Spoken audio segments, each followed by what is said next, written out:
ಮಂತ್ರವನ್ನು ಜಪಿಸಿದಾಗ ಇಂಥ ಈ ಪವಿತ್ರವಾದ ಮಾನವ ಜನ್ಮ ಏನಕ್ಕಂದ್ರ ಮಾಂಸಮಯ ಹೋಗಿದ್ದು ಇದ್ದಿದ್ದು ಮಂತ್ರಮಯ.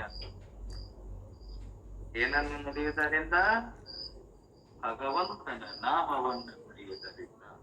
ಗುರು ಕೊಟ್ಟ ಮಂತ್ರವನ್ನ ನಾವು ನುಡಿದಿದ್ದಾದ್ರ ನಮ್ಮ ಶರೀರ ಮಂತ್ರಮಯ. ಅಂತ ಮಂತ್ರವನ್ನ ನಾವೇನ್ ಮಾಡ್ಬೇಕು? ಹಗಲಿರುಳು ಎಂದರೆ ಕೆಲಸ ಮಾಡ್ರಿ ಮಾಡಬಾರದಂತಲ್ಲ, ನಾವು ಕುಂತಲ್ಲೇ ಜಪ ಮಾಡಬೇಕು. ಅದಕ್ಕ ನಡೆಯುವಾಗ ಬಾಯಿಯೊಳಗ ಮಂತ್ರ, ಕೈಯೊಳಗ ಕೆಲಸ ಇದ್ದಾಗ ಮಂತ್ರ, ಮಲೆಯುವಾಗ ಮಂತ್ರ, ಆ ಮಲಗುವಾಗ ಅದೇ ಮಂತ್ರವನ್ನ ನುಡಿತಾ ನಿದ್ದೆಗೆ ಹೋದಿ ಬಂದ್ರ ಎಚ್ಚತ್ತಾಗುವಾಗ ಕೂಡ ಆ ಮಂತ್ರಗಳನ್ನ ನಾವು ಯಾವುದರಲ್ಲಿ? ಗುರು ಕೊಟ್ಟ ಮಹಾಮಂತ್ರ ಇದೆಲ್ಲ, ಅದೇ ಮಂತ್ರದಲ್ಲಿ ನಾವು ಸ್ಥಾನಾಗಬೇಕು. ಸತ್ಯವಾನ್ ಸಾವಿತ್ರಿಯ ಗಂಡ ಸತ್ಯವಾನ್ ಸತ್ಯಿದ್ದ.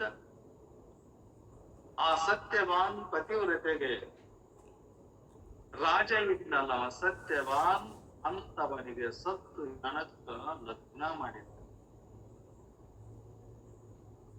ಆಕೆ ಅನಸೂಯ, ಸತ್ಯವಾನ್ ಸಾವಿತ್ರಿ. ಅಂತ ಸಾವಿತ್ರಿ ಅಂತಾಳ ಗಂಡನ ಪ್ರಾಣ ಪಕ್ಷಿಯನ್ನ ತೆಗೆದುಕೊಂಡು ಹೋಗುವಾಗ, ಹೇ ಯಮನೆ, ನಿನ್ನ ಪಾದಗಳನ್ನ ನಾನು ಬಿಡುತ್ತೇನೆ. ನನ್ನನ್ನು ಕೂಡ ಏನು ಮಾಡು, ನನ್ನ ಗಂಡನ ಜೊತೆಗೆ ನನ್ನ ಪ್ರಾಣ ಪಕ್ಷಿಯನ್ನು ಕೂಡ ತೆಗೆದುಕೊಂಡು ಹೋಗು. ನಾನು ಪತಿ ಇಲ್ಲದ, ಏನಕ್ಕೆ ನಾನು ಪತಿವ್ರತೆ ಏನಂದ್ರೂ ಕೂಡ ಗಂಡ ನಿಲ್ಲದೆ ನಾ ಹೆಂಗ ಪತಿವ್ರತೆ? ಯಮನೆ, ನಿನ್ನ ಪಾದಗಳನ್ನ ನಾನು ಬಿಡಲಾರೆಂತಾಳ ಸಾವಿತ್ರಿ. ಬೆನ್ ಹತ್ತಳವನ, ಎಲ್ಲಿವರೆಗೆ ನನ್ನ ಗಂಡನ ಪ್ರಾಣ ಪಕ್ಷಿಯನ್ನ ನೀ ಕೊಡುವುದಿಲ್ಲಲ್ಲ, ಎಲ್ಲಿಗೆ ಆದರೂ ಹೋಗು, ನಿನ್ನ ಪಾದವನ್ನ ಗಟ್ಟಿಯಾಗಿ ಹಿಡಿದೇನಲ್ಲ, ಆ ಪಾದಗಳನ್ನ ನಾನು ಬಿಡ. ಯಮ ಸೋತ್ನು. ಸತ್ಯವಾನ್ ಸಾವಿತ್ರಿ. ಅದರಂತೆ ಸೋಮನ ಪಪ್ಪದ ಚಿತ್ತನ ಗೌಡರ ಸಚಿ ಕೂಡ 24 ತಾಸು ಪರ್ಯಂತರವಾಗಿ ಗುರುಕೊಟ್ಟ ಮಂತ್ರ ಮಹಾಮಂತ್ರವನ್ನ ನುಡಿದು ಆತು. 7 ಗಂಟೆ ಆತು, ತಿಪ್ಪುದು ನಿಂತ. ಯಾವುದರಿಂದ? ಆ ಭಗವಂತನ ನಾಮಸ್ಮರಣೆ ಜಪವನ್ನ ಮಾಡುವಾಗ. ಈಗ ಸಾಯ್ತಾನವ ಸತ್ಯ, ದವಾಖಾನೆಗೆ ಸಾವುದು ಬೇಡ, ನೀವು ಮನೆಯಲ್ಲಿ ಸಾಯಲಿ, ಈ ಕ್ಷಣವನ್ನ ತೆಗೆದುಕೊಂಡು ಹೋಗ್ರಂತ ಡಾಕ್ಟರ್ ಹೇಳಿದಾಗ ಆತು. ಮಗ ಹೊಕ್ಕನಂದಾಗ ಆತು, ಇಲ್ಲಿ ಬೇಡ, ಮನೆಯಾಗ ಸತ್ತದ ಸಾಯಲ್ಲ ಕಂದು ಬಂದು ಗಳಗಳನೆ ಹಳ ಕಟ್ಟಿದ್ರಂತೆ ಎಲ್ಲರೂ. ಯಪ್ಪಾ, ಮನ್ಯಾಗ ದುಡ್ಡು ಹಾಕವ, ಹೊಲಕ್ ಹೋಗವ, ಹೊಲದಲ್ಲಿ ಕೆಲಸ ಮಾಡವ, ಸಂತೆ ಮಾಡ್ಕೊಂಡ್ ಬರವ, ನಾವೆಲ್ಲರೂ ಮುಪ್ಪಾವಸ್ಥೆ. ಅವ ವಯಸ್ಸಿನವನ, ಅವನ ಈ ದೇಹವನ್ನ ಬಿಟ್ಟನಂದ್ರ ನಮ್ಮ ಗತಿ ಏನು ಅಂತ ಕತ್ತಿದಾಗ ಅವನ ಹೆಂಡತಿಯನ್ನ ನೀವೇನ್ ಮಾಡ್ರಿ, ಮಠಕ್ಕೆ ಕರ್ಕೊಂಬರ್ರಿ ಅಂತೇಳಿ ಅವಾಗಂತರ ತಾಯಿ, ಏ ತಂಗಿ, ನೀನು ಈ ಪತ್ರ ಗಿಡದ ಕೆಳಗೆ ಕುಳಿತುಕೊಂಡು ಜಪವನ್ನ ಮಾಡು. ನೀನು ಯಾರು ಏನಾದರೂ ಬಂದರು ಈ ಸಾಯಕತ್ತನಾದ್ರೂ ಕೂಡ ನೀ ಎದ್ದು ಹಾದೆ ಅಂದ್ರ ಅದು ನನ್ನ ಜವಾಬ್ದಾರಿ ಇಲ್ಲಂದ್ರಂತ ನಮ್ಮ ನಿಜವಾದ ಭಕ್ತರಿ. ಅದಕ್ಕ ನಂಬಿ ಕರೆದರೆ ಓ ಎನ್ನ ನೀ ಆಶಿವನ್. ನಾವು ನಂಬಿಕೆ ಶ್ರದ್ಧೆಯನ್ನು ಇಟ್ಟಿವಿ ಅಂದ್ರ ಅಂತ ಕಷ್ಟ ಬಂದೈತಂದ್ರೂ ಕೂಡ ಕಾಪಾಡುವ ಶಕ್ತಿ ಎಲ್ಲಿದೆ ಅಂದ್ರ ಸಾಕ್ಷಾತ್ ಪರಮಾತ್ಮನ ಸ್ವರೂಪಿಯಾದ ಆ ಸದ್ಗುರುನಾಥನಲ್ಲಿದೆ. ನಾವ್ ಎಂದೆಂದು ಕೂಡ ಪ್ರಾಣ ಹೋದರೂ ಕೂಡ ಆ ಸದ್ಗುರುಗಳ ಮೇಲೆ ಏನ್ ಮಾಡಬಾರ್ದು? ಅಪನಂಬಿಕೆಯನ್ನ ನಾವು ತೋರುಬಾರ್ದು ಎಂದೆಂದು. ಅದಕ್ಕ ಅಂತ ಸ್ಥಿತಿ ಇವನಿಗೆ ಬಂದಾಗ ಕೇಳ್ತಾರ, ಇಲ್ಲಪ್ಪ ಶುಭ ಕ್ಷೇತ್ರಕ್ಕೆ ಹೋಗಿ ಆ ಚಂದ್ರನ ಕ್ಷಯರೋಗ ನಾಶ ಆಗುವಗೋಸ್ಕರವಾಗಿ ನೀವೆಲ್ಲರೂ ಕೂಡ ಏನ್ ಮಾಡ್ರಿ, ಮೃತ್ಯುಂಜಯ ಮಂತ್ರದ ಅನುಷ್ಠಾನ ಮಾಡಲಿ. ಆ ಮೃತ್ಯುಂಜಯ ಮಂತ್ರವನ್ನ ನಾವು ಜಪಿಸ್ತಾ ಇದ್ದಾಗ ನಮ್ಮ ಆಯುಷ್ಯವನ್ನ ಕೂಡ ಮುಂದೆ ಹೋಗುವಂಗ ಆಶೀರ್ವಾದ ಅವಾಗ ತನ್ನೆದರು ಅನುಷ್ಠಾನ ಮಾಡಲಿಕ್ಕೆ ತನ್ನೆದುರಿಗೆ ಶಿವಲಿಂಗವನ್ನ ಸ್ಥಾಪಿಸಿ ಏನ್ ಮಾಡ್ಕೊಂಡ, ಈಶ್ವರ ಲಿಂಗವನ್ನ ಸಾಕ್ಷಾತ್ ಪರಶಿವ ಇವ ಅಂತೇಳಿ ಲಿಂಗವನ್ನ ಮುಂದಿಟ್ಟುಕೊಂಡು ಜಪವನ್ನ ಮಾಡಕತ್ತಿದ ಚಂದ್ರ. ನಿತ್ಯದಲ್ಲಿ ತಪಸ್ಸು ಮಾಡಕತ್ತಿದ್ದಲ್ಲ, ಇದರಿಂದ ಅವನಿಗೆ ಏನಾತಂದ್ರ ಅವನ ಪರಮಾತ್ಮ ಅವನಿಗೆ ಒಲಿದು ಅವನಿಗೆ ತಾನು ಮಾಡಿದ ಜಪದ ಫಲದಿಂದ ಪರಮಾತ್ಮ ಪ್ರಸನ್ನನಾಗಿ ಅಂತಾನ ಶಿವನ ಏನ್ ಮಾಡಿದ, ಇವನ ಕ್ಷಯರೋಗ ಅಳಿತ. ದಕ್ಷ ಬ್ರಹ್ಮ ಕೊಟ್ಟಿರುವ ಶಾಪದಿಂದ ಚಂದ್ರನಿಗೆ ಕ್ಷಯರೋಗ ಹತ್ತಿದಾಗ ಎಲ್ಲರೂ ಕೂಡ ಬೇಡಿಕೊಂಡಾಗ ಇವನ ಕ್ಷಯರೋಗ ಯಾವಾಗ ನಾಶ ಆಗಿತ್ತಂತ ಎಲ್ಲರಿಗೂ ಚಿಂತೆ ಆತಲ್ಲ. ಅದಕ್ಕ ಹಂತ ಶುಭ ಪ್ರಭಾಸ ಎಂಬ ಕ್ಷೇತ್ರಕ್ಕೆ ಹೋಗಿ ಇತಿವತ್ತಾಗಿ ಪರಮಾತ್ಮನ ಸ್ವರೂಪ ಲಿಂಗ ಸ್ವರೂಪ. ಅದಕ್ಕಾದ್ರೂ ಕೂಡ ನಾವೇನ್ ಮಾಡಬೇಕಂದ್ರೆ ನಮ್ಮ ಇಷ್ಟ ದೇವತೆ ಐತಲ್ಲ, ಮಾರುತೇಶನನ್ನಾದರೂ ಪೂಜಿಸಿರಿ, ಬಸವೇಶನನ್ನಾದರೂ ಪೂಜಿಸಿರಿ, ಪಾಂಡುರಂಗನನ್ನಾದರೂ ಪೂಜಿಸಿರಿ, ಜಗನ್ಮಾತೆಯಾದರೂ ಕೂಡ ಪೂಜಿಸಿರಿ. ಯಾವುದು ಪೂಜೆಯನ್ನ ಮಾಡಿ ನಾವು ಯಾವ ಶ್ರದ್ಧೆಯನ್ನಿಟ್ಟು ಮಾಡೇವಲ್ಲ ಅದು ಗುರು ಸ್ವರೂಪ ಪರಮಾತ್ಮನಿಗೆ ಹೋಗಿ ಮುಟ್ಟುವಂಥದ್ದು ಪೂಜೆ.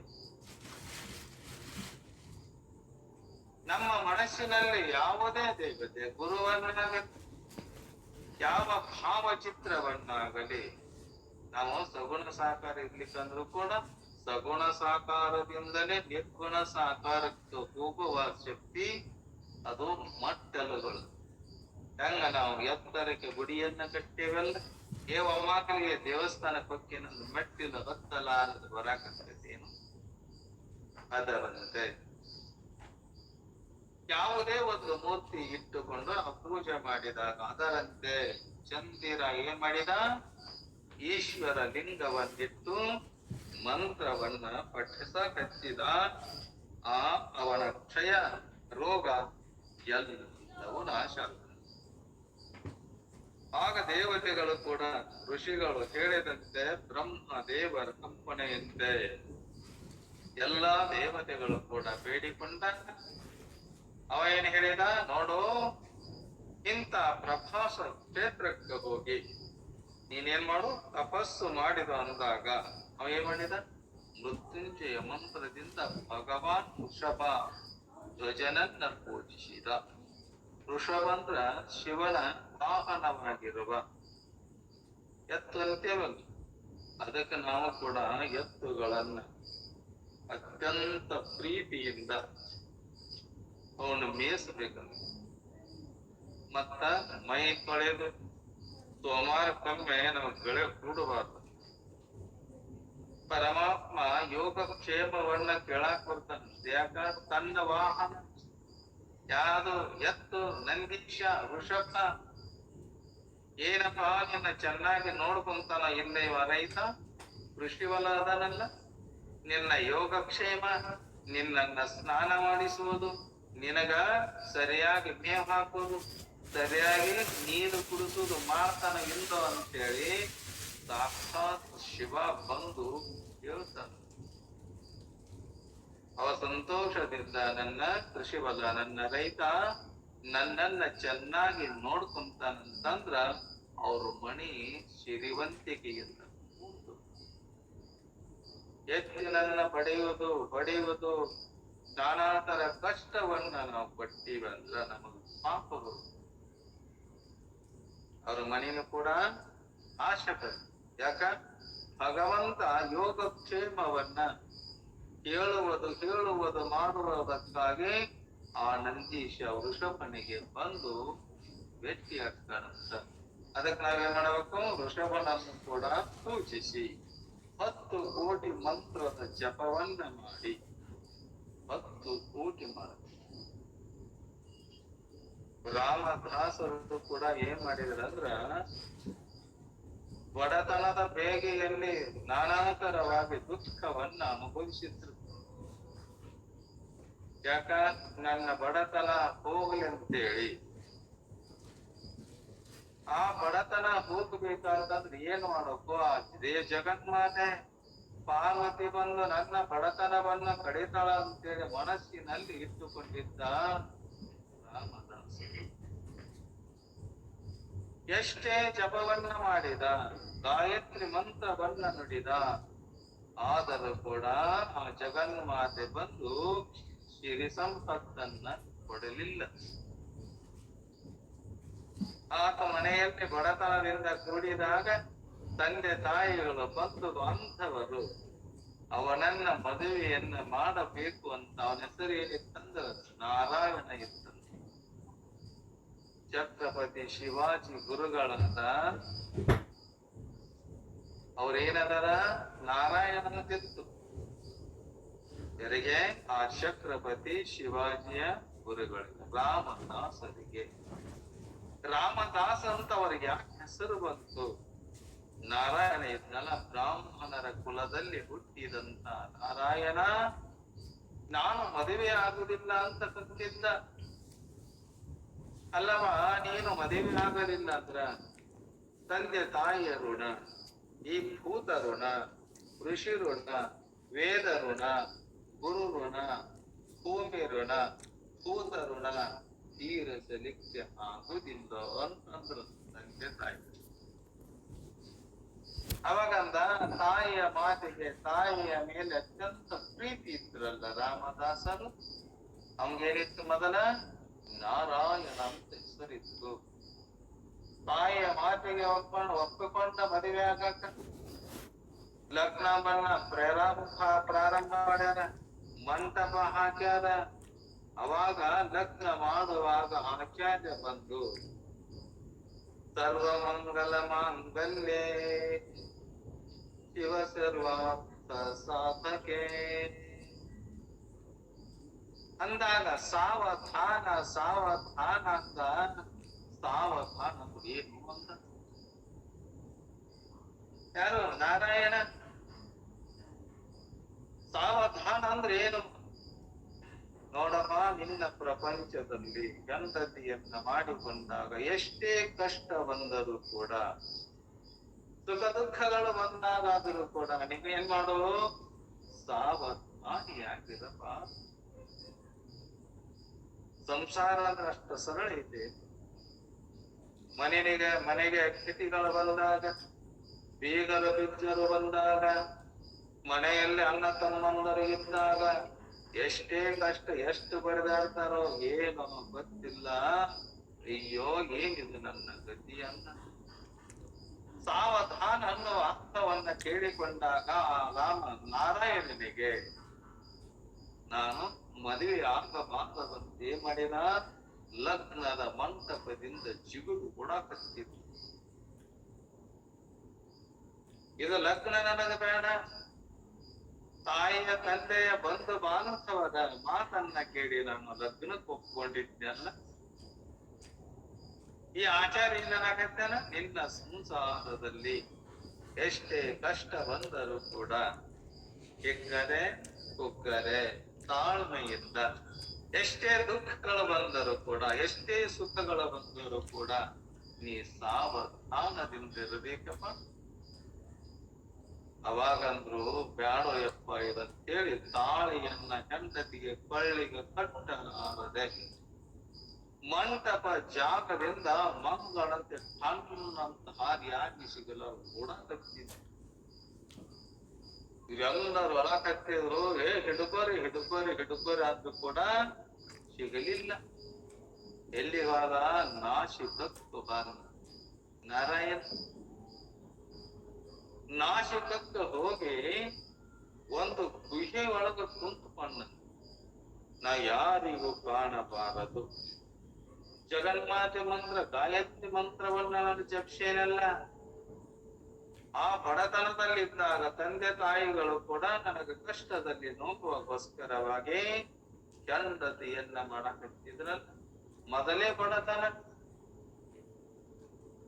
ಅದಕ್ಕ ಹೆಂಡರಾದರೆ ಚಿಂತೆ, ಹೆಂಡರಾದರೆ ಚಿಂತೆ, ಬದುಕಾದರೆ ಕೇಡಿನ ಚಿಂತೆ, ಬಡತನಕ್ಕೆ ಉಂಬುವ ಚಿಂತೆ.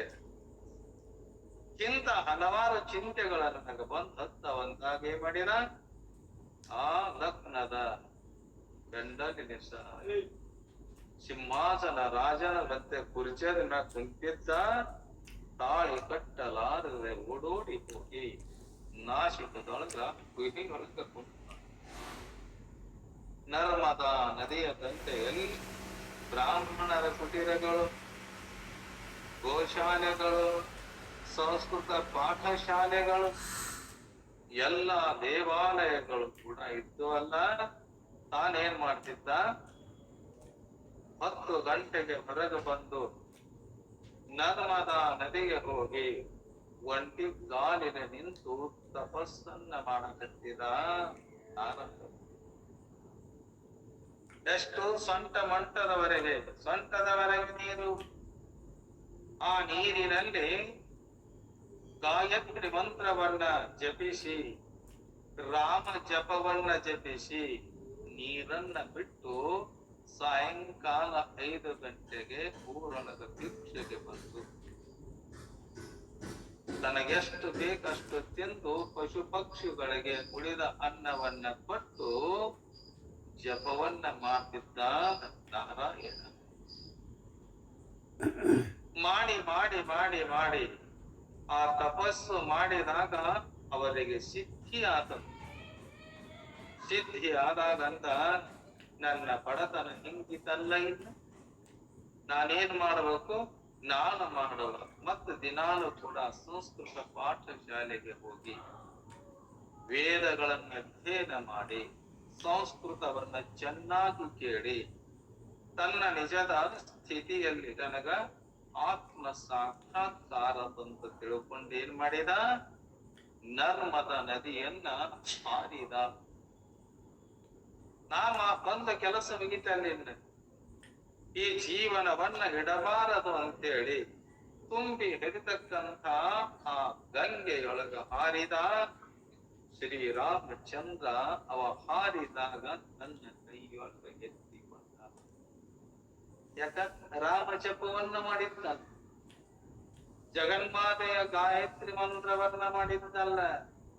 ಮಾಡಿದಾಗ ಅವನನ್ನ ಸ್ಮರಣೆ ಮಾಡಿಸ್ತಾ ಏನ್ ಮಾಡಿದ, ನನ್ನ ಜೀವನವನ್ನ ಇನ್ನ ಇದನ್ನು ಇಡಬಾರದಿನ್ನ ಅಂತೇಳಿ ಆ ನರ್ಮದಾ ನದಿಗೆ ಹಾರಿದಾಗ ಶ್ರೀರಾಮಚಂದ್ರ ಅಲ್ಲೇ ನದಿಯೊಳಗೆ ತಾನು ಕೈಯೊಳಗ ಹಿಡಿದುಕೊಂಡು ದಂಡೆಗೆ ಹೋಗಿ ಮುಟ್ಟಿಸಿ ಅಂತಾನ ಶ್ರೀರಾಮಚಂದ್ರ.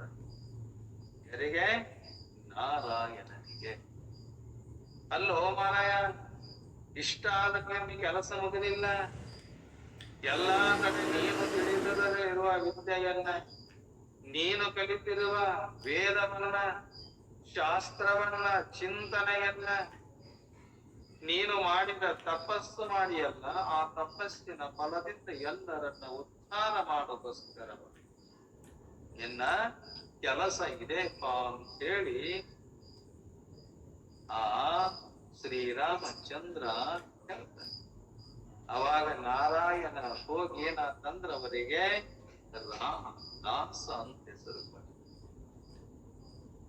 ನನ್ನ ಕೆಲಸ ಮುಗಿತು, ಇನ್ನೇ ನನ್ನ ಅವಶ್ಯಕತೆ ಇಲ್ಲ ಅಂತ ಹಾರಿದಾಗ ನನ್ನಿಂದ ಕೈ ಹಿಡಿದುಕೊಂಡು ನೀನು ಕೆಲಸ ಇನ್ನ ಬಹಳ ಮಾಡೋದೇನಪ್ಪ ಅಂತೇಳಿ ಎಲ್ಲಾ ಕಡೆ ಸಂಚಾರ ಮಾಡಿ ತನ್ನ ವಿದ್ಯೆಯನ್ನ ಊರಿಗೆ, ಗ್ರಾಮ ಗ್ರಾಮಕ್ಕೆ, ಹಳ್ಳಿ ಹಳ್ಳಿಗೆ, ಶಹರ ಪಟ್ಟಣಕ್ಕೆ ಹೋಗಿ ತಾನು ಕಲಿತಂತ ವಿದ್ಯೆಯನ್ನ ಪ್ರವಚನ ಮುಖಾಂತರವಾಗಿ ಮುಚ್ಚಳಿಗೆ ರಾಜನಾದ ಛತ್ರಪತಿ ಶಿವಾಜಿಗೆ ನನಿನದ ಗುರುವಾಗಿ ಸಾಕ್ಷಾತ್ ಭವಾನಿ ಜಗನ್ಮಾತೆ ಹೇ ಚಕ್ರವರ್ತಿ ಶಿವಾಜಿ, ಈ ದುಷ್ಟರನ್ನ ನೀನು ಕೊಲ್ಲುವಂತ ಜಗನ್ಮಾತೆ ಆ ಶಿವಾಜಿ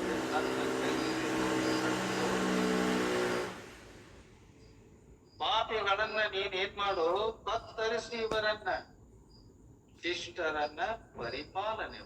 ಯಾಕ ನಿನ್ನ ಗುರುವಾದ ನನ್ನನ್ನ ಕುರಿತು ತಪಸ್ಸನ್ನ ಮಾಡಿ ಆ ಶಕ್ತಿಯನ್ನ ನಿನಗ ತುಂಬ್ಯಾನ ಅಂದಳಂತಕ್ಕೆ ಜಗನ್ಮಾತೆ. ಅದಕ್ಕೆ ನಾವು ಗುರುಗಳು ಹೇಳಿದ ಆ ವಚನವನ್ನ ತಪ್ಪದೆ ನಾವು ನಿಜವಾಗಿ ಬಂದ ಕಾರ್ಯ ಏನಿದೆ, ನಾನು ಮಾಡುವ ಕರ್ತವ್ಯ ಈ ಜೀವನದಲ್ಲಿ ಏನಿದೆ ಅದನ್ನ ತಿಳಿದು ಅದನ್ನ ಅರಿತುಕೊಂಡು ನಮ್ಮ ಜೀವನಗಳನ್ನ ಅದನ್ನ ಅಳವಡಿಸಿಕೊಂಡಿವಂತ ಅವರೇ ಹಂಗ ನಾರಾಯಣ ಹೋಗಿ ರಾಮದಾಸ ಅದನ್ನಲ್ಲ, ಛತ್ರಪತಿ ಶಿವಾಜಿ ಕೂಡ ಜಗನ್ಮಾತೆ ಆಶೀರ್ವಾದ ಪಡೆಕೊಂಡು ಭಕ್ತಿಯನ್ನ ಕೊಟ್ಟಾಳಂತ ಸಾಮಾನ್ಯ. ಯಾಕೆ ಕೊಟ್ಟಾಳ? ಅದಕ್ಕ ಜಪತೋ ನಾಸ್ತಿ ಪಾತಕಂ.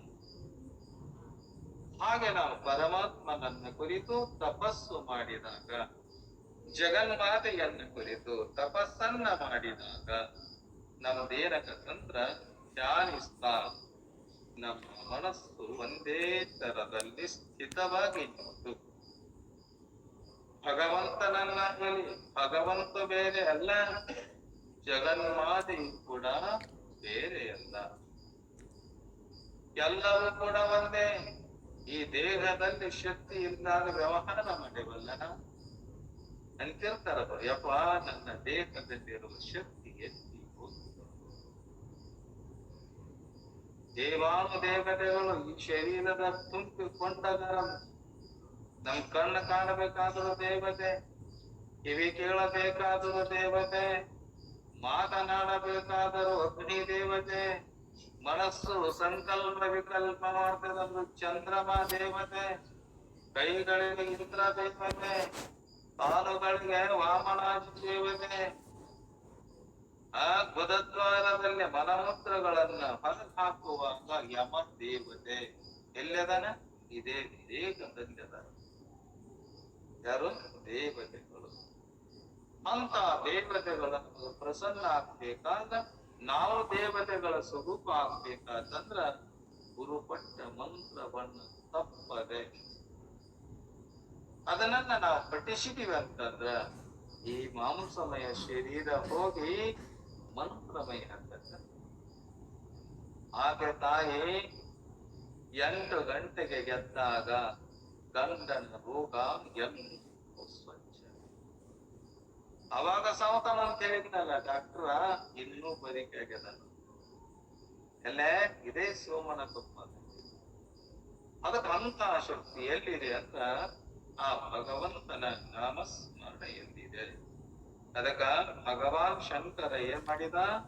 ಚಂದ್ರನು ಕೂಡ ಈಶ್ವರ ಲಿಂಗವನ್ನ ಮುಂದಿಟ್ಟುಕೊಂಡು ಮಹಾಮಂತ್ರವನ್ನು ಜಪಿಸ್ತಾ ಇದ್ದಲ್ಲ, ಮೃತ್ಯುಂಜಯ ಮಂತ್ರವನ್ನು ಜಪಿಸ್ತಾ ಇದ್ದಾನ ಭಕ್ತನಾದ ಚಂದ್ರನಿಗೆ ಅಂತಾನ ಶಂಕರ ಹೇಳ್ತಾನ, ಚಂದ್ರನೇ ನಿನಗೆ ಭಕ್ತಿ.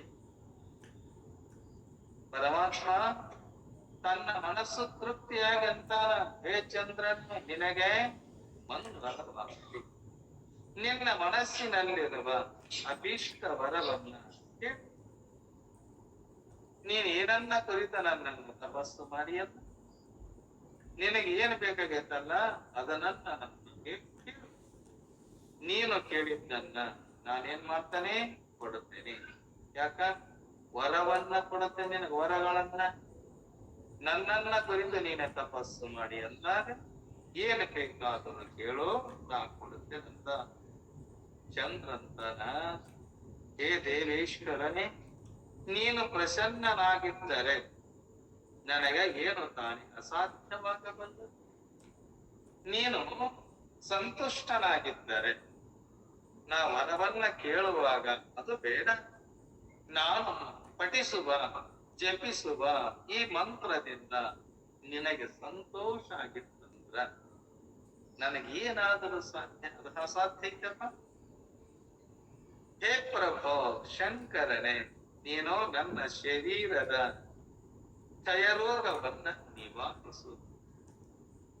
ವರವನ್ನ ಕೇಳಿದಾಗ ಆ ಪರಮಾತ್ಮ ಸಂತುಷ್ಟನಾಗಿ ಅಂತನ, ನೋಡಪ್ಪ ನನ್ನ ಕುರಿತು ನೀನು ಜಪವನ್ನ ಜಪಿಸಿಯಲ್ಲ, ನನ್ನನ್ನ ಕುರಿತು ತಪಸ್ಸನ್ನ ಮಾಡಿ ಅಂತ ನೀನು ಸಂತುಷ್ಟನಾಗಿದ್ದಾಗ, ಈ ಏನು ವರವನ್ನ ಕೇಳ್ತಿ ಅಂತಂದಾಗ ಚಂದ್ರ ಅಂತನ ನನಗೆ ದಕ್ಷ ಬ್ರಹ್ಮ ಶಾಪವನ್ನು ಕೊಟ್ಟಾನಲ್ಲ, ಕ್ಷಯರೋಗದಿಂದ ನೀ ಬಳಲು ಕೊಟ್ಟಾನಲ್ಲ, ಆ ಕ್ಷಯರೋಗ ನಾಶ ಆಗಲಿ ಪರಮಾತ್ಮ. ಚಂದ್ರ ಆ ಪರಮಾತ್ಮನಲ್ಲಿ ಬೇಡ್ಕೊಂಡು ನಿವಾರಿಸು. ಇಂಥ ಪಾಪವನ್ನ ನಾ ಮಾಡೇನಲ್ಲ, ನನಗವ ಸಿಟ್ಟು. ದಕ್ಷ ಬ್ರಹ್ಮ ಏನ್ ಮಾಡ್ಯಾನ ತಂದಾಗ ತನ್ನ ಮಕ್ಕಳ ಮೇಲೆ ಪ್ರೀತಿಯನ್ನಿಟ್ಟು ನನಗ ಕೊಡಬಾರದ ಶಾಪವನ್ನ ಕೊಟ್ಟಾನಲ್ಲ, ನಿನ್ನ ಕರುಣೆ ನನಗಾದರೆ, ನಿನ್ನ ಕೃಪೆ ನನ್ನ ಮೇಲೆ ಆದರೆ ಏನೆಲ್ಲ ಪರಿಹಾರ ಮಾಡುವಂತಹ ಶಕ್ತಿ ನಿನ್ನಲ್ಲಿದೆ ಪರಮಾತ್ಮ. ನನಗೆ ಕ್ಷಯ ರೋಗ ಬಂದತ್ತಲ್ಲ, ಅದು ನಾಶ ಆಗ್ಲಿ, ಇದನ್ನ ಕ್ಷಮಿಸಿ ಬಿಡು ಅಂತ ಹೇಳಿ ಹೇಳ್ತಾನ ಚಂದ್ರ. ಶಿವ ಹೇಳ್ತಾನೆ, ಚಂದ್ರನೇ ಒಂದು ಪಕ್ಷದಲ್ಲಿ ಪ್ರತಿದಿನವೂ ನಿನ್ನ ಕತ್ತಲೆಯು ಕ್ಷೀಣಿಸುವುದು. ನಿನ್ನ ಕತ್ತಲೆ ಏನಾಗತ್ತೆ, ಅದೆಲ್ಲವೂ ಕ್ಷಯ ಆಗ್ತೈತಪ್ಪ. ಇನ್ನೊಂದು ಪಕ್ಷದಲ್ಲಿ ಪುನಃ ನೀನು ನಿರಂತರ ಬೆಳೆಯುತ್ತಿರುವುದು. ಅನಂತರ ಚಂದ್ರನು ಭಕ್ತಿ ಭಾವದಿಂದ ಆ ಭಗವಾನ್ ಶಂಕರನ್ನ ಸ್ತುತಿ ಮಾಡ್ತಾನೆ. ಏನಂತಾನವ, ಮೊದಲು ನಿರಾಕಾರನಾಗಿದ್ದು ಭಗವಾನ್ ಶಿವನು ಮತ್ತೆ ಸಾಕಾರನಾಗಿದ್ದ. ನಿರಾಕಾರ ಅಂದ್ರ ಅವಯವಗಳು ಅಲ್ಲಿ ಇಲ್ಲ. ನಮ್ಮ ನಿಮ್ಮೆಲ್ಲರ ಆತ್ಮ ಸ್ವರೂಪ ಹೆಂಗಿದೆ, ನಿರಾಕಾರ ವಸ್ತು ಇದೆ. ಅದಕ್ಕೇನಿಲ್ಲ, ಕೈ ಕಾಲುಗಳಿಲ್ಲ, ಕಣ್ಣು ಕಿವಿಗಳು ಇಲ್ಲ, ದೇಹದಂತೆ ಸ್ಥೂಲ ದೇಹ ಆತ್ಮ ಸ್ವರೂಪಕ್ಕೆ ಇಲ್ಲ. ಅನ್ನಮಯ ಅಲ್ಲ, ಪ್ರಾಣಮಯ ಅಲ್ಲ, ವಿಜ್ಞಾನಮಯ ಅಲ್ಲ, ಆನಂದಮಯ ಅಲ್ಲ. ಎಲ್ಲದಕ್ಕಿಂತಲೂ ಕೂಡ ಬೇರೆ ಆಗಿರುವಂತದ್ದು ಏನೈತಲ್ಲ, ಅದು ನಮ್ಮ ಸ್ವರೂಪ, ಅದು ನಿರಾಕಾರ ಸ್ವರೂಪ. ಅಂತ ಸ್ವರೂಪ ಏನಾತಂದ್ರ ಸಾಕಾರ ರೂಪದಾಗಿ, ಸಾಕಾರ ಅಂದ್ರ ಅವಯವಗಳ ಮೂರ್ತಿ ರೂಪಾಗಿ, ಗುರು ರೂಪನಾಗಿ ಅವ ಸಾಕ್ಷಾತ್ ಶಿವ ಏನಾಗ್ಯಾನ, ಭಕ್ತರ ಭಕ್ತಿಗೆ ಅವರು ಮಾಡಿರುವ ಪಾಪಗಳನ್ನು ಕಳೆದು ಅನ್ನಂತೆ ಮಾಡುವಗೋಸ್ಕರವಾಗಿ ಏನ್ ಮಾಡ್ಯಾನ, ಸ್ವರ್ಗ ಲೋಕದಿಂದ ಈ ಕರೆಗೆ ಬಂದ. ಅವನೇ ಪರಮಾತ್ಮ, ಅವನೇ ಶಿವ, ಅವನೇ ಗುರು. ಗುರು ಅಂದ್ರ ನಮ್ಮ ಅಂಧಕಾರವನ್ನ ಕಳೆಯುವ ಶಕ್ತಿ ಯಾರಲ್ಲಿದೆ ಅಂದ್ರ ಆ ಸದ್ಗುರುನಾಥನಲ್ಲಿದೆ. ಗೋ ಅಂದ್ರ ಜ್ಞಾನ, ಕತ್ತಲೆ. ರು ಅಂದ್ರ ಪ್ರಕಾಶ. ನಮ್ಮ ಅಜ್ಞಾನದ ಕತ್ತಲೆಯನ್ನ ಕಳೆದು ಸುಜ್ಞಾನದ ಹಾದಿಗೆ ಹೋಗಿ ಆತ್ಮ ಸ್ವರೂಪವನ್ನ ತಿಳಿಸುವ ಶಕ್ತಿ ಯಾರಿಗಿದೆ ಅಂದ್ರ ಆ ಶ್ರೋತ್ರಿಯ ಬ್ರಹ್ಮನಿಷ್ಠ ಗುರುವಿಗೆ ಮಾತ್ರ ಇದೆ. ಅವನನ್ನ ಬಿಟ್ಟು ನಮ್ಮ ಬಂಧನವನ್ನ ಕಳೆಯುವ ಶಕ್ತಿ ಸಾಮರ್ಥ್ಯ ಯಾ ಬಂಧುಕ್ಕೂ ಇಲ್ಲ, ಯಾ ಬಳಗಕ್ಕೂ ಇಲ್ಲ. ಅವ ಹೆಂಗದನ, ಅಪಧ್ವಾಂತವಾದ ನಮ್ಮ ಸದ್ಗುರುನಾಥ.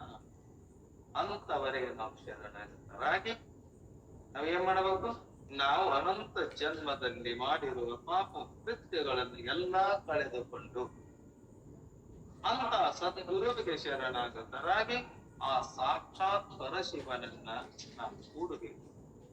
ಎಲ್ಲಿವರೆಗೆ ಆ ಭಗವಂತನನ್ನ ಕೂಡುವುದಿಲ್ಲ, ನಮ್ಮ ನಿಜವಾದ ಸ್ವರೂಪವನ್ನ ನಾವು ತಿಳಿಯುವುದಿಲ್ಲ, ಅಲ್ಲಿವರೆಗೆ ಈ ಭವಸಾಗರದಿಂದ ದಾಟಲಿಕ್ಕೆ ಬರುವುದು ಬಾಂಧವರು ಬಂದೊಂದು ಹೋಗುವರು ಬಂಧನ ಬಿಡಿಸಲು ಪ್ರಿಯರು. ಅವ್ರೇನ್ ಮಾಡ್ತಾರ, ಬಂದೊಂದು ಸಿರಿವಂತದ ನಂತರ ಎಲ್ಲರೂ ಬರ್ತಾನೆ. ಹೇಗೆ ನೊಣ ಮೊಸರಿಗೆ ಹಾಲು ಮೊಸರಿಗಿತ್ತು ಗಂಡಿಗಿತ್ತಂದ್ರ ಹೆಂಗ ಹಾರ್ಯಾರೆ ಬಂದು ಕುಂದಿರ್ತಾವ, ಹಂಗ ನಮ್ಮಲ್ಲಿ ಸಿರಿ ಸಂಪತ್ತು ಇದ್ದಾಗ ಅವಾಗೆಲ್ಲರೂ ಕೂಡ ನೊಣದಂತೆ ಬರ್ತಾರಂತ. ನನ್ನ ತಲೆ ತುಂಬ ಬಳಗೈತಿ. ಅನ್ನವು ತೀರಿದ ಮರುದಿನವೇ ನನ್ನವರು ಎನ್ನುವರು ಈ ಜಗತ್ತಿನಲ್ಲಿ ಯಾರು. ಅನ್ನ ಇರುವ ತನಕ ಎಲ್ಲರೂ ನನ್ನವರು ಎನ್ನುವರು.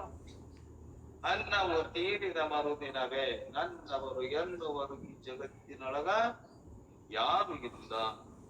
ಅದಕ್ಕ ಹಂತ ನಿರಾಕಾರನಾದ ಸಾಕಾರ ರೂಪನಾದ ದೇವತೆಗಳ ಮೇಲೆ ಪ್ರಸನ್ನನಾಗಿ ಆ ಕ್ಷೇತ್ರದ ಮಹಾತ್ಮ್ಯವನ್ನ ಹೆಚ್ಚಿಸಲು ಚಂದ್ರನ ಕೀರ್ತಿಯನ್ನ ವಿಸ್ತರಿಸಲಕ್ಕಾಗಿ ಭಗವಂತನ ನಿರಾಕಾರ ವಸ್ತು ಇದ್ನಲ್ಲ ಸಾಕಾರ ರೂಪನಾಗಿ. ಯಾಕೆ ಆ ಚಂದ್ರನ ಕ್ಷಯರೋಗ ನಾಶ ಮಾಡುವಗೋಸ್ಕರವಾಗಿ ಶಂಕರ ಅವರ ಹೆಸರಿನಂತೆ ನೇನದ ಸೋಮೇಶ್ವರ ಎಂಬ ಹೆಸರಿನಿಂದ ನೆಲೆಸಿದ. ಏನಿದ್ದವ ನಿರಾಕಾರ ಇದ್ದ.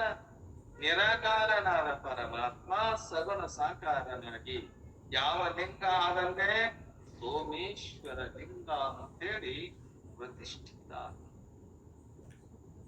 ಇಂಥ ಹಾಗೂ ಸೋಮನಾಥ ಹೆಸರಿನಿಂದ 3 ಲೋಕದಲ್ಲಿ ವಿಖ್ಯಾತನಲ್ಲ ಬ್ರಾಹ್ಮಣರೇ. ಸೋಮನಾಥನನ್ನ ಪೂಜೆ ಮಾಡುವುದರಿಂದ ಅವನ ಉಪಾಸಕರು ಕೂಡ ಏನಕ್ಕರ ಕ್ಷಯ ಮೊದಲಾದ ರೋಗಗಳನ್ನ ನಾಶ ಮಾಡ್ತಾನ ಪರಮಾತ್ಮ. ನಾವೆಲ್ಲರೂ ಸುಖವನ್ನ ಬೇಡ್ತೇವೋ ಬಯಸ್ತೇವೋ, ಈ ನಮ್ಮ ಜೀವನ ಪರ್ಯಂತರವಾಗಿ ದುಃಖವನ್ನ ಬಿಡ್ತೇವೆ ನಾವು. ಹೇ ಪರಮಾತ್ಮ, ನನ್ನ ಸದಾನಿಧಿಯಾಗಿ ನೀ ದುಃಖದಲ್ಲಿ ಇಡುವಂತ ಒಬ್ಬರ ಬೇಡ್ಕೊಂಡಿದ್ದೀನಿ. ಈ ಮಾರುತೇಶನೇ ಬರ್ತೇವೆ, ಏನ್ ಮಾಡ್ತೇವೆ, ಉದಿನ ಕಡ್ಡಿ ತೋರು. ಹೇ ಮಾರುತೇಶ, ನನಗ್ ದುಃಖ ಕೊಡು, ನನಗ್ ಕಷ್ಟ ಕೊಡು, ನನಗ್ ಸಿರಿ ಬೇಡ, ಸಂಪತ್ತು ಬೇಡ, ಇನ್ನೊಬ್ಬರ ಮನೆಯ ಮುಂದೆ ಕೈಗಟ್ಟು ಅನ್ನಂತೆ ಒಬ್ಬರ ಬೇಡ್ಕೊಂಡಿವಿ. ಪಾಂಡುರಂಗರ ಬೇಡ್ಕೊಂಡಿವೆ, ಜಗಜ್ಯೋತಿ ಬಸವಣ್ಣಗರ ಬೇಡ್ಕೊಂಡಿವೆ. ಏನೆಲ್ಲ ಕೊಡು. ಅವಾಗ ಕುಂತಾದೇವಿಗೆ ಪರಮಾತ್ಮ ಅಂತ, ಕುಂತಾದೇವಿ ನಿನ್ನ ಜೀವನ ಪರ್ಯಂತರವಾಗಿ ದುಃಖವನ್ನ ನೀನು ಅನುಭವಿಸಿದಲ್ಲ, ನಾ ಹೊಂಟೆ ನಿನ್ನ ಹೋಗುವಾಗ ನೀ ಇಂದಿಷ್ಟು ದಿನ ದುಃಖವನ್ನು ಅನುಭವಿಸಿಯಲ್ಲ, ಅದಕ್ಕಾಗಿ ನೀ ಏನ್ ಬೇಡಿದ್ಯಲ್ಲ ಬೇಡೋ, ನೀ ಬೇಡಿದ್ದನ್ನ ಕೊಟ್ಟು ಹೋಗ್ತೇನಂದ ಶ್ರೀಕೃಷ್ಣ ಪರಮಾತ್ಮ. ಯಾಕೆಂತ, ಹೇ ಪರಮಾತ್ಮ, ನನ್ನ ಮಕ್ಕಳನ್ನ ಕಟ್ಟಿಕೊಂಡು ನಾನು ಅರಣ್ಯದೊಳಗ ದುಃಖವನ್ನು ಅನುಭವಿಸಿದಲ್ಲ, ನಿನ್ನ ಕರುಣೆ ಇದ್ದ. ನೀನು ನನಗೆ ಸಿರಿ ಸಂಪತ್ತು ಪಟ್ಟೆ ಅಂದ್ರ ನಿನ್ನ ನೆನಪು ನನಗಿಂದ ಹಾಕೋ ಅಂತಿರೋ ನಾವಾಗ್ಲತ್ತೇವೆ. ಪರಮಾತ್ಮ ಏನೆಲ್ಲ ಕೊಟ್ಟಾನ ಕರೆ, ಇನ್ನಷ್ಟು ಕೊಡಬೇಕಾಗಿತ್ತು, ಇನ್ನಷ್ಟು ಕೊಡಬೇಕಾಗಿತ್ತು ಅಂತ ಹೇಳಿ ನಾವು ಬೇಡ್ಕೊಳ್ತೇವಲ್ಲ. ಅದಕ್ಕ ಯಾರಂದಾರ ಅವರೇ ಸಾವುಕಾರ, ಬೇಕಂತಾರ ಯಾರಲ್ಲ ಅವರಂತ ಬಡವರು ಈ ಜಗತ್ತಿನೊಳಗಿದ್ದಾರೆ. ಅದಕ್ಕ ಕುಂತಾದೇವಂತಾಳ, ಹೇ ಪರಮಾತ್ಮ, ನೀನು ಬೇಡಿದ್ದನ್ನ ಕೊಡ್ತೇನಂತ ನೀ ಎಲ್ಲ ಹೇಳ್ತೀಯಲ್ಲ, ನಾ ಬೇಡಿದೆ ರಾಜ್ಯವನ್ನ ಕೊಡುವಂತೇಳಿ. ಆ ರಾಜ್ಯದ ಸಿರಿ ಸಂಪತ್ತನ್ನ ನೋಡಿ ನಿನ್ನ ನೆನಪು ಕೂಡ ಅಲ್ಲಿ ಆಗುವುದಿಲ್ಲ ಪರಮಾತ್ಮ. ನನ್ನ ಜೀವನದೊಳಗೆ ನನ್ನ ದುಃಖವನ್ನೇ ಕೊಡುವಂತ ಕುಂತಾದೇವಿ ಮಾತ್ರ ಬೇಕು.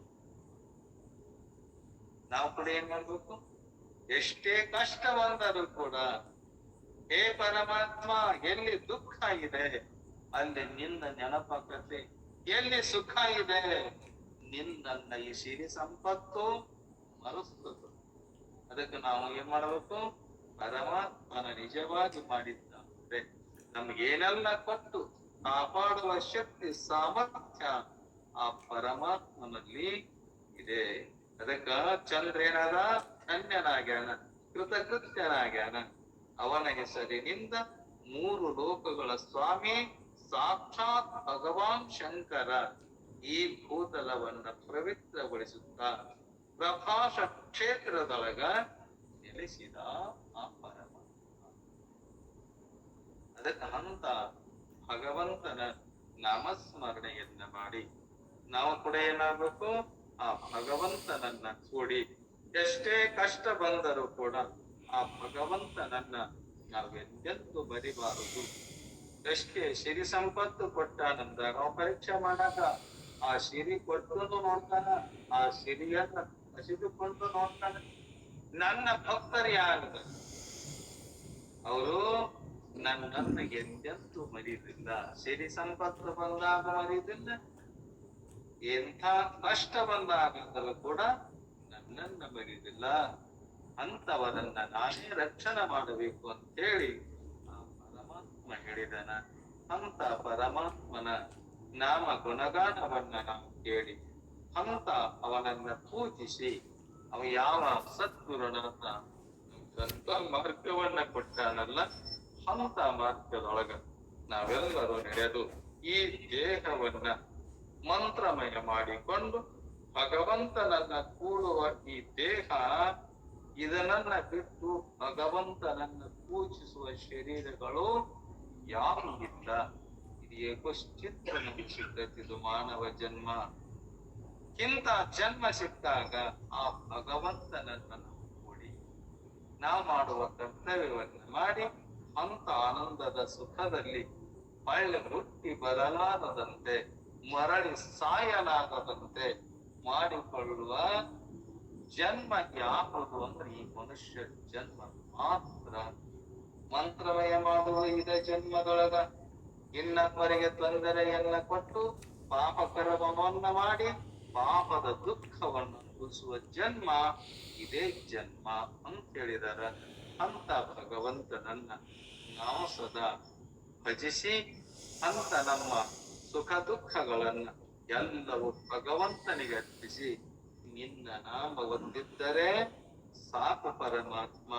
ಆ ನಾಮವನ್ನ ನನಗಗಲಿರಳು ಕೊಟ್ಟು ನನ್ನನ್ನ ಕಾಪಾಡುವಂತ ನಾವು ಅವನಲ್ಲಿ ಪ್ರಾರ್ಥನೆ ಮಾಡಿ ಬೇಡಿಕೊಂಡಾಗ ಆ ದುಃಖಗಳನ್ನ ಕಳೆಯುವ ಶಕ್ತಿ ಆ ಪರಮಾತ್ಮನಿಗಿದೆ ಅಂತ ಹೇಳಿದರೆ, ಇನ್ನು ನಾಳೆ ದಿನದಲ್ಲಿ ಏನ್ ಬರ್ತದನ್ನೋದಂತ ನಾವೆಲ್ಲರೂ ನೋಡಿ ಅವನ ಚಿಂತನೆ ಮಾಡಿ ಬಲ್ಲಿಗೆ ಇವೆರಡು ವಾಕ್ಯ ಪುಷ್ಪಗಳನ್ನು ಸದ್ಗುರುನಾಥನ ಚರಣಾರ್ಥಗಳಲ್ಲಿ ಸಮರ್ಪಿಸಿ ತಮ್ಮೆಲ್ಲರಿಗೂ